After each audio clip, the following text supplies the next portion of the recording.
மத்திய கிழக்கு பதற்றம். உலக சந்தையில் எரிபொருள் விலை உச்சம். அமெரிக்காவின் அதிரடி முடிவு.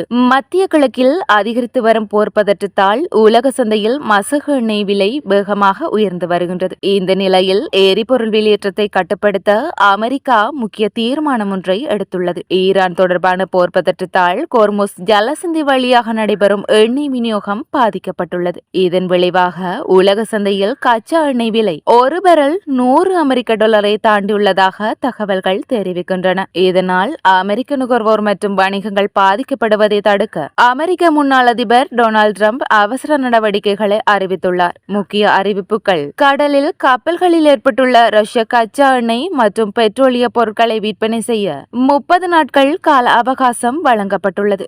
மார்ச் 12 நிலவரப்படி கடலில் இருக்கும் ரஷ்ய எண்ணெய் ஏப்ரல் 11 வரை விற்பனை செய்ய அனுமதி அளிக்கப்பட்டுள்ளது. அமெரிக்காவின் ஸ்ட்ராட்டஜிக் பெட்ரோலியம் ரிசர்வ் இருப்பில் இருந்து 172 மில்லியன் பேரல் எண்ணெய் விடுவிக்க திட்டமிடப்பட்டுள்ளது. வளைகுடா பகுதியில் பயணிக்கும் கப்பல்களுக்கு அமெரிக்க கடற்படை பாதுகாப்பு வழங்க உத்தரவிடப்பட்டுள்ளது. கப்பல் போக்குவரத்தை எளிதாக்க ஜோன்ஸ் ஆக்ட் சட்டத்தில் தளர்வு வழங்கும் முயற்சியும் பரிசீலனையில் உள்ளது. இந்த நிலையில் ரஷ்ய எண்ணெய் மீதான இந்த தற்காலிக தளர்வு உக்ரைன் போருக்காக ரஷ்யாவிற்கு நிதி கிடைக்க வழிவகுக்கும் என ஐரோப்பிய ஒன்றியம் கவலை வெளியிட்டுள்ளது. ஆனால் இது மிக குறுகிய கால நடவடிக்கை மட்டுமே என்றும் ரஷ்யாவிற்கு பெரிய அளவில் லாபம் கிடைக்காது என்றும் அமெரிக்கா விளக்கம் அளித்துள்ளது. மத்திய கிழக்கு போர் பதற்றம் தொடரும் நிலையில் உலக எரிபொருள் சந்தை அடுத்த நாட்களில் மேலும் மாற்றங்களை சந்திக்கக்கூடும் என பொருளாதார நிபுணர்கள் எச்சரிக்கை விடுத்துள்ளனர்.